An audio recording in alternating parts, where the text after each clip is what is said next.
You're listening to PetLifeRadio.com.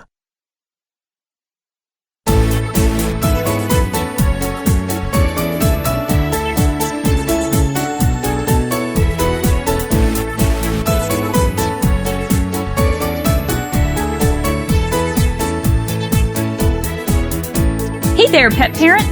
This is Kristi Vaughn, host of the Doggy Dish, and today's episode is all about planning the PAWfect dog wedding this summer. Get all the details after these messages from our sponsors. We'll be right back, right after these messages. Stay tuned. Tired of wasting money on giant boxes of litter that don't work and don't last?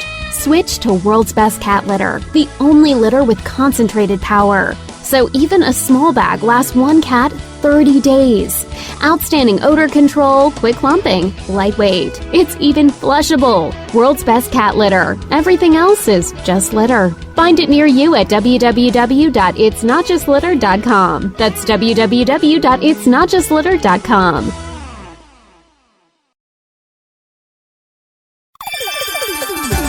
Let's talk pets on PetLifeRadio.com.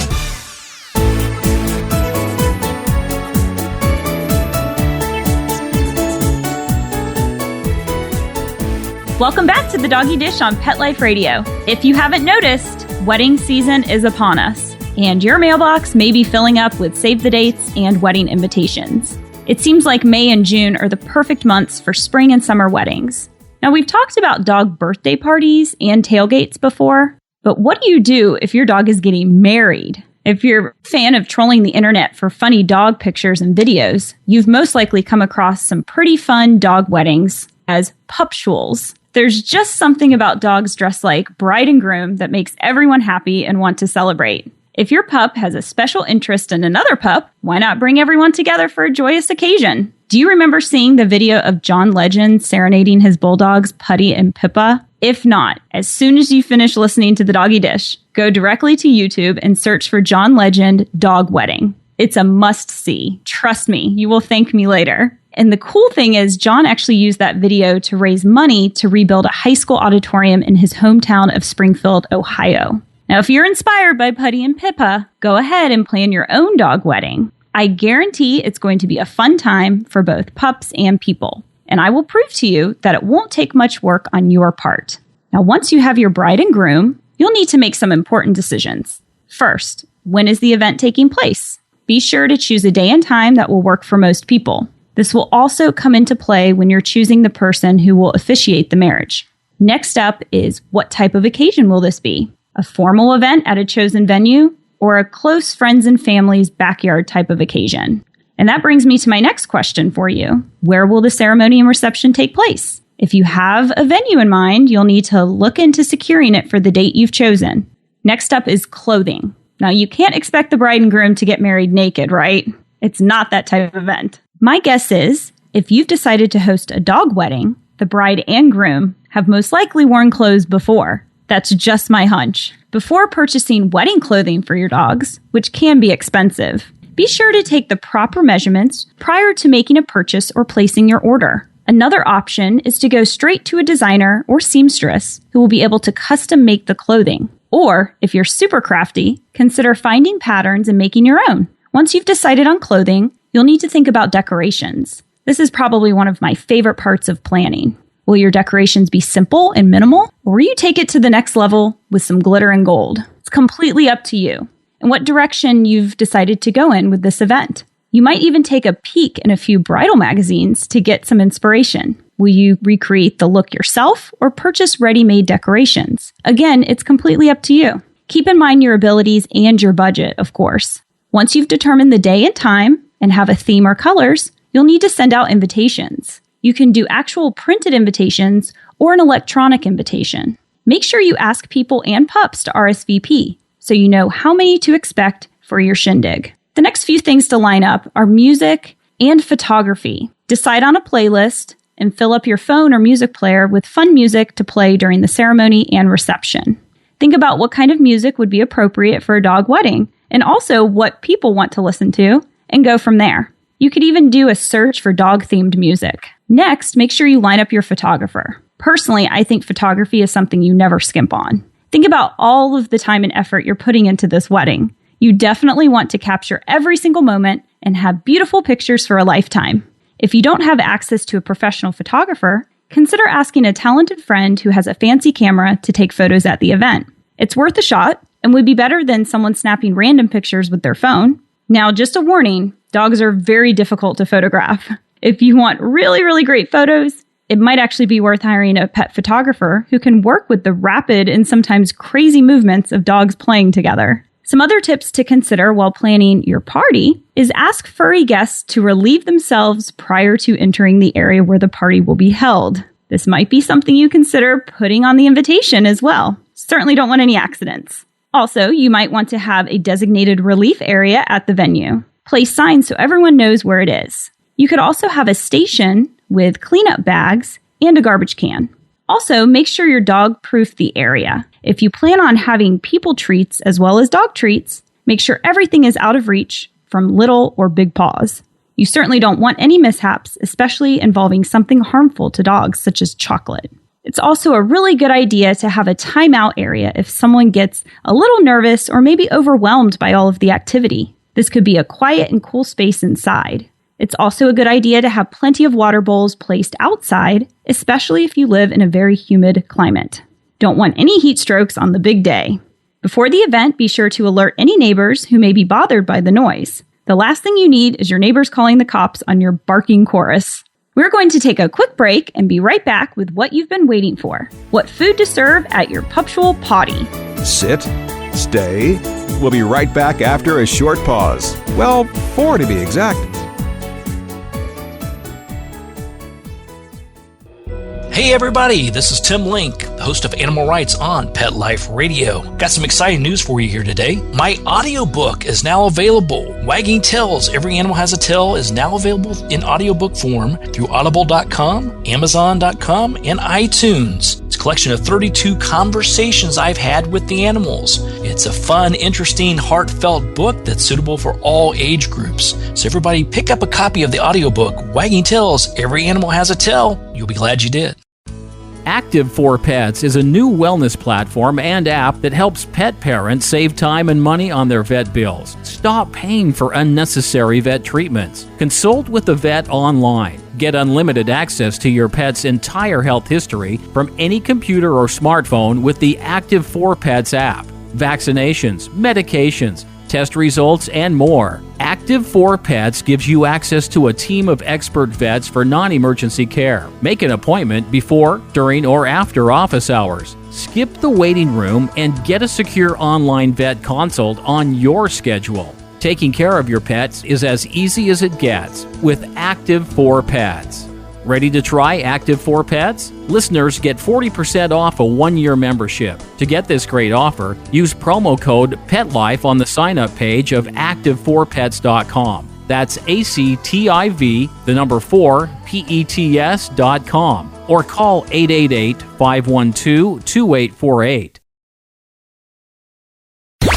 Let's talk pets. Let's talk pets On Pet Life Radio. Pet Life Radio. PetLifeRadio.com.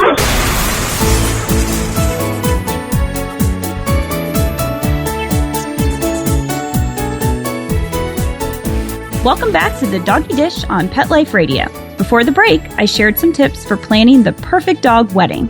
Planning is key with any event, but when you invite people and pups, it's definitely requiring additional planning. Everything should be thought out to avoid any mishaps or serious accidents. Now, on to the fun part. Let's talk food, which is our favorite thing to do on this show. You can't have a wedding without an amazing array of food, right? So first, let's talk about the snacks you can make, and then we'll talk about the cake. Something fun you can do is to go out and get some dog bowls and then personalize them with each dog's name. You can hand them out to each guest as they arrive, so they can use it to put their snacks in, and then they can take it home as a party favor. It's really easy and very cute. After the ceremony is over, everyone is going to expect some snacks, right? How about having a yappy hour right after the ceremony? If you don't want to do a full-blown reception, a yappy hour is a cute way to involve food and drinks for both people and pups. I would suggest you set up 2 food areas, one for human snacks and one for dog snacks. Remember, it's important to make sure little and big paws don't have easy access to the human food. You could make some cute banners or tabletop signs to label the tables. Your pup treats are going to look so yummy that your human guests may want to try some. So what do you include on your snack table for the furry guests? Think about all of the healthy snacks that you give your furry kids anyway, and make them look a little fancier with how you display them. It's all about the display. A veggie tray is always a good idea. Now remember, dogs can have carrots, green beans, spinach leaves, kale, squash, sweet potatoes, asparagus, and Brussels sprouts. Also consider putting out a food tray with apples without seeds or the core, because remember, apple seeds contain a chemical that's poisonous to animals. You can also include blueberries, strawberries, watermelon without the seeds, cantaloupe, and bananas. Those are all safe and really yummy. Another tasty banana treat, especially if it's warm outside, is frozen bananas. All you have to do is slice up a banana, put it in the freezer. Once it's frozen, put a dab of peanut butter on top, and you have a delicious and healthy pup-safe snack. You can also consider putting a bowl of peanut butter next to the veggies and fruits.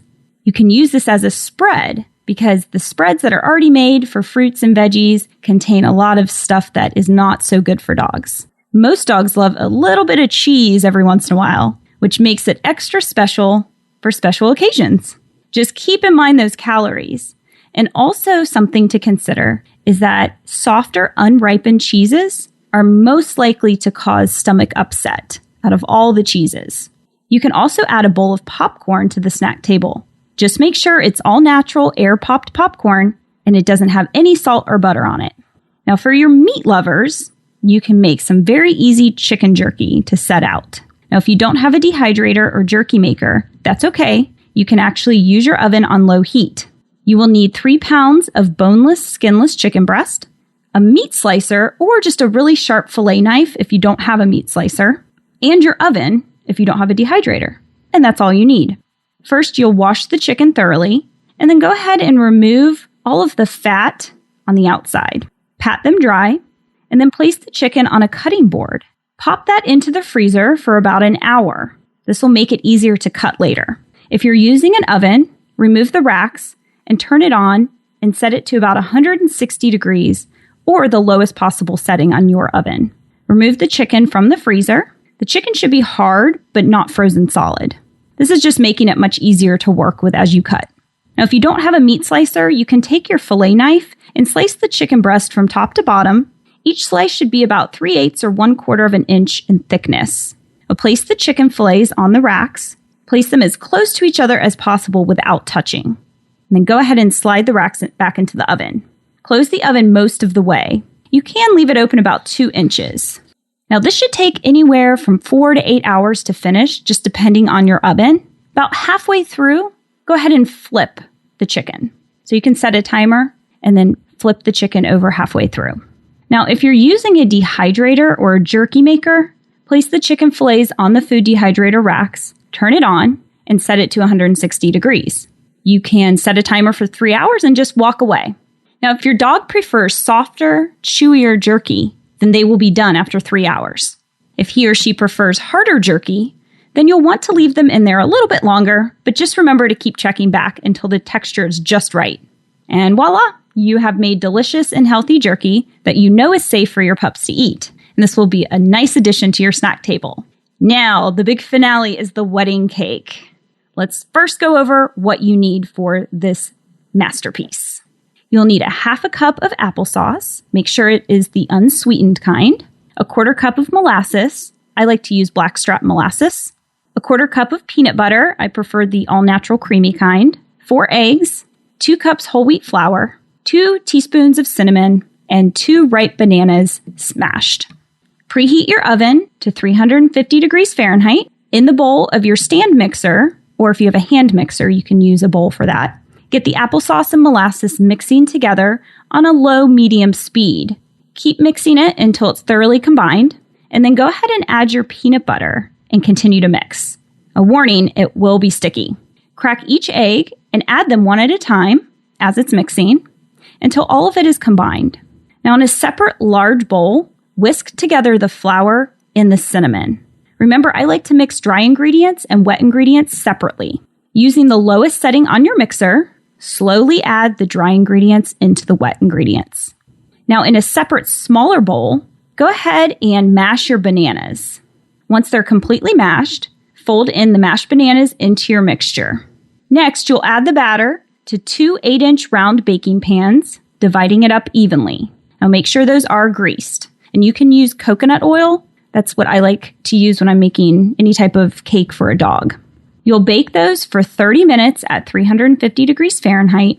Once they're finished, go ahead and take them out and cool on a wire rack for about 10 minutes. Then you can remove the cakes from the pan. They should remove easily and cool completely on the wire rack. Now, the cool completely part is very, very important because you're going to frost this bad boy. I have 2 icing options for you to choose from: yogurt as the base or cream cheese as the base. It's up to you. Now, both contain yogurt, but one has more. The first is super simple. Equal parts plain non-fat yogurt and creamy peanut butter, and that's it. The peanut butter gives it that tannish color, and it's really nice to decorate.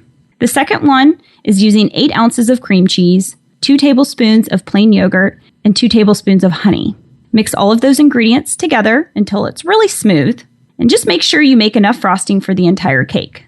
Once your cakes are completely cool, set one on top of the other, and go ahead and add your frosting.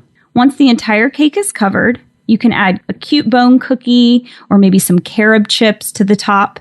You could even add a few slices of banana since it has banana in the cake. It's completely up to you. Now, this could also be transferred to a cupcake recipe. So if you'd like to make some pupcakes for your guests instead of a big cake, you could also do that and just use your muffin tin. Now, once you've done all of this, please send me your pictures of your creations. And if you throw a dog wedding, I would love to see pictures of that from your special event. Well, we are out of time. We'd like to thank our producers for making this show possible. I always love to hear from my listeners, so please send your comments and questions to Kristi@PetLifeRadio.com. That's Kristi with an I. You can also find the Doggy Dish on Facebook, Twitter, and Instagram. Please post pictures of your creations from the show and tag us for a chance to be featured. Be sure to like us and follow us to keep up with the latest and greatest in healthy cooking for your furry kids. Thank you for listening to The Doggy Dish. Bye-bye for now. Let's Talk Pets, every week on demand, only on PetLifeRadio.com.